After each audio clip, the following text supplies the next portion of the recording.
Hi, today I'm going to show you the basics for setting up a custom integration with Synthesize billing. First of all, let's navigate to Integrations. Here you'll see a Custom button. This is how you get started with the integration build. In order to access the custom integrations, you do have to be a pro partner for billing or alerts regarding whichever module you want to build for. Today we're going to build an integration for billing. Let's enter a custom integration name. Today we're going to build the integration for EDR. You do have to agree to our terms and conditions. Once you've started this process, we do recommend that you review our API knowledge base to get started. But what we're going to do now is generate the API tokens. Once you have your vendor token and a partner token, you will use those to generate your gradient token, which can be done through this recipe here. So I'm going to go through the process, quickly generate that token, and we will get started. One moment. All right, I've now got my gradient token. So the next thing that we need to do is update the status to pending, send over some accounts and some services so that we can complete that integration configuration. So let's do that. So we'll navigate back to our API documentation, go to the API reference tab here, and the first step is to update the integration status. We need to set the status to pending, as that lets us know that we're ready to communicate. So let's set the status here to pending, and we'll go ahead and try it. From there, we can see the integration status was updated.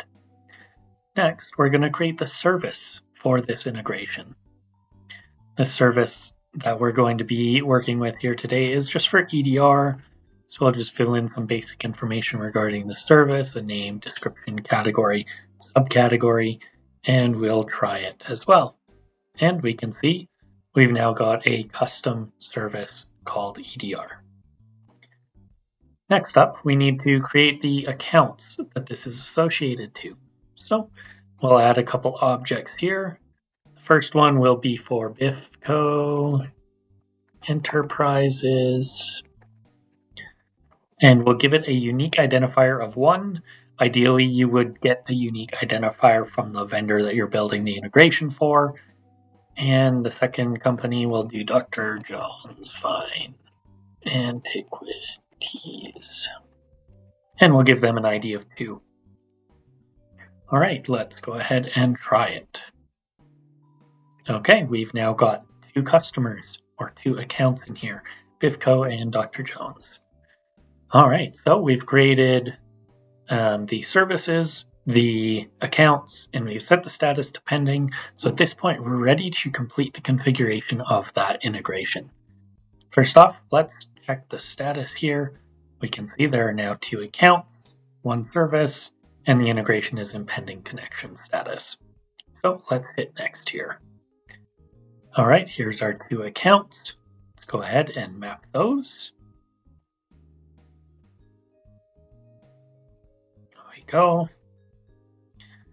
And then we'll map our service for EDR. And we'll next. Okay, so we've configured the integration.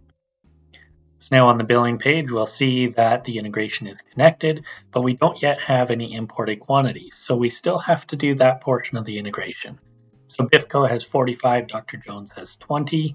So let's go to get a vendor. And the get vendor call allows us to pull the service ID for the EDR service we created earlier. And we'll go back to set unit count, where we'll now input that service ID. The account ID of 1 was for BIFCO, and they have 45. Let's say that we got 5 new additional licenses, so the total count is now 50. So we'll send that. And now for Dr. Jones, they have 25. Let's say they went down to 23 licenses. So let's try that. There we go. Both of those reported in a 201 success message. And now if I go back to Gradient here, we will refresh the page. And now we can see that EDR is now connected. We have 45 licenses in the PSA. We've just imported 50 from our vendor, 25 for Dr. Jones, and they went down by 2 licenses. Now that the integration is configured, if we navigate back to the integrations page, scroll all the way to the bottom, you'll see the custom integration that we created where you can configure the integration. If you decide to add a new service for this, you can update the service mapping, or if you onboard a new customer, you can update that account mapping. On the API token tab, you do have the ability to generate a new partner API token if you need to, and you can also confirm that the status is set appropriately.